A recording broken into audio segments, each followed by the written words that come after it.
Well, good morning. This is Lloyd Dusell Sr. checking in this morning. I have a project that I want to get done. Needs to be done by the 1st of August of 2020, and today is the 16th. So I can't dilly-dally on it. This bass, I've already done some work on it.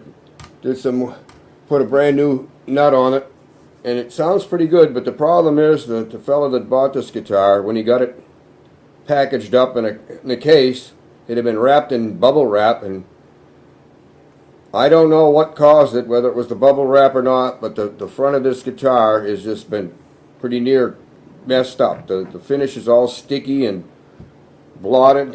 I'll probably try to bring the camera down here. It's going to be a little jittery for a second.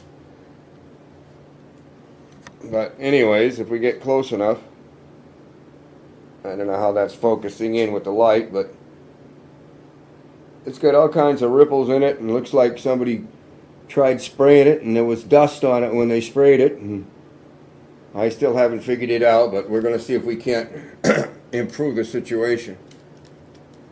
Alright, so that's the deal. I don't know how this is going to look when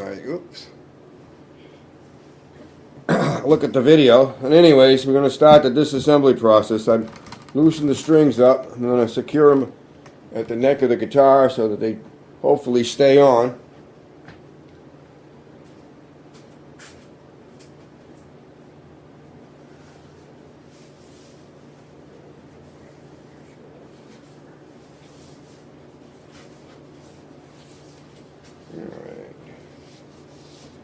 Alrighty.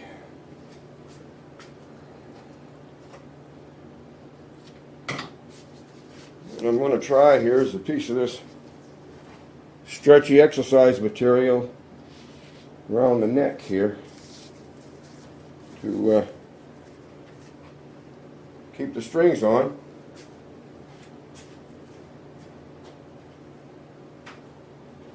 But I'm also not going to take any chances here arcing up the neck with anything, so what I'm doing is putting a piece of cardboard down here before I attempt to wrap this.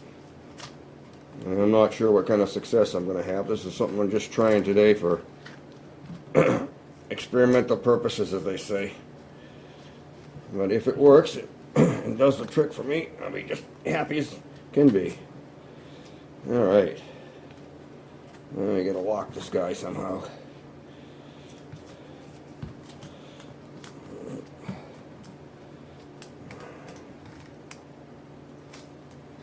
Well, we're going to hope that that keeps everybody on there. And I'm going to start the disassembly process here. Take the guard off, take this off, and I'm going to shut off the video. That's kind of boring to watch me pull screws out, but I'll show more of the disassembly process as it goes along. So, checking out for the moment. Well, I'm back. I started the strip down job here and taking off the back piece here. That came off quite well, a little bit corroded on the inside, but we cleaned that up. There is a ground wire that runs through here, so when I pull this off, I'm going to have to run a chaser through so I can make sure it gets back in the hole. However, I don't know how well this is going to show up, but I'll take off the camera and bring it down here, shake a little picture up a little bit. Anyways, there's some goopy foam in here, which was originally in this unit was a nice soft piece of foam to back up the pickups, but it's hard as a rock, and it's like it's been overheated and cooked. So before this project's over with, that'll have to be taken care of.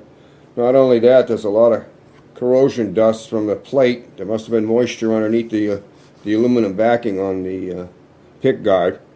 So that's not too cool, but we'll see if we can't wipe some of that corrosion off. We put her back together again and hopefully find some suitable foam to replace what's on the back of those pickups, because it's not going to fly the way it is.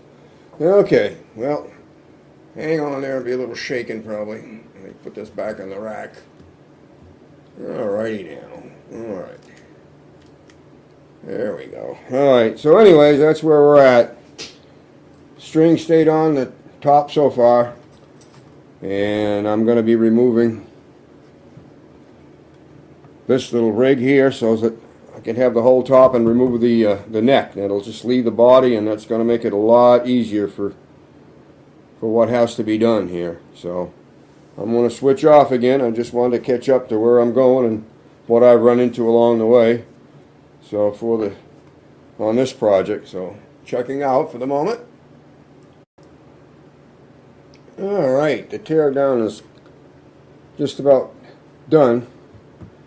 I've removed the pick guard and all the goodies underneath, and I put a chaser string to run the ground wire back through, which I rolled up in here and put a piece of cardboard to hold it in, so while I'm varnishing nothing gets messed up. Let's see if I can reach over. Oh, these two nasty things were what was the cushioning under the pickups. They didn't have springs under. I've seen a lot of guitars have a spring underneath the screws to raise them and lower them. This had a black cushioning of plastic, of foam to support them. So I'll have to do some checking around to see what we come up with for a suitable substitute if I can't find an exact replacement. But anyways, I cleaned it all up with the ever popular Roncinol lighter fluid, which does a nice job, and got all of the corrosion off that I could. There's still a little bit left on there, and it's not going to come off, but it's not going to affect anything. It's just a surface thing.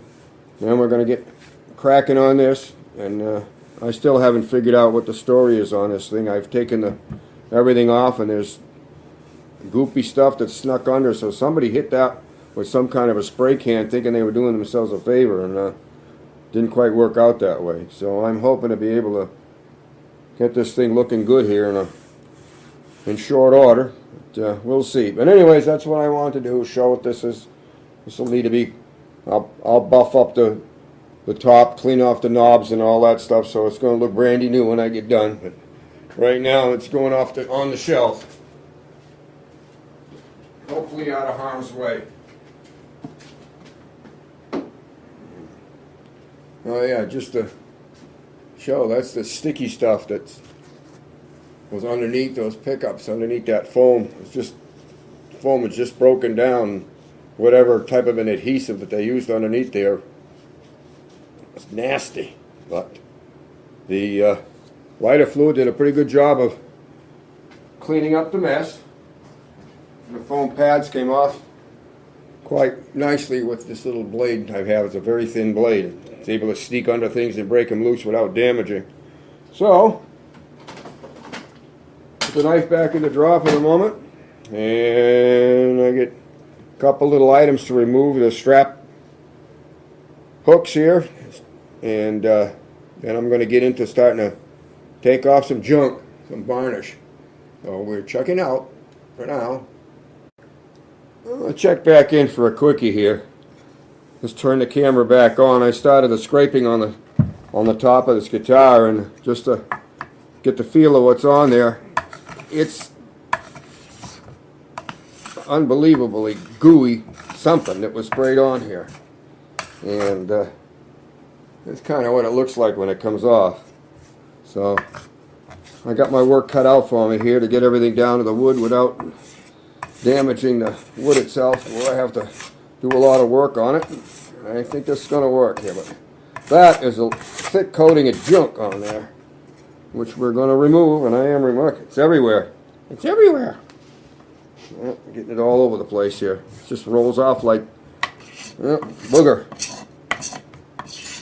Alright, well, we won't keep the camera going to watch me scrape this junk off, but I just wanted to show what a disgusting mess this thing is at the moment. But we're going to make it a lot better. Checking out. Alright, Lloyd Dussault Sr. checking in. I've been working on this Fender Precision Bass. Let me get that right this morning. And I've got it all scraped down, sanded to remove the Refinish, whatever. I have no idea. I still have no idea what was applied to this guitar, but it certainly was against anything that I can imagine doing. But anyways, I've got about 5 or 6 coats of lacquer on top here, and I've been putting a coat on approximately every 2 hours is what I've been doing. As the instructions on the Watco can says you can do, let it dry for 2 and make sure, it gets dry to the touch in 2 hours and whack it again. And I'm assuming that's because the coats will blend a lot better together when the coats are going over. Is still certainly not fully cured. So what I'm going to do now is wet sand this with some fine paper to try to get a few little dust bunnies that got in here. And then I'm going to give it a few more coats of lacquer, and I'm going to hang it up and let it cure, hopefully. And then I'm going to buff it out and put the guts back in it and get it out of here. Hopefully looking like it's brandy new and in good playing condition. So, Lord Dussault Sr. checking out.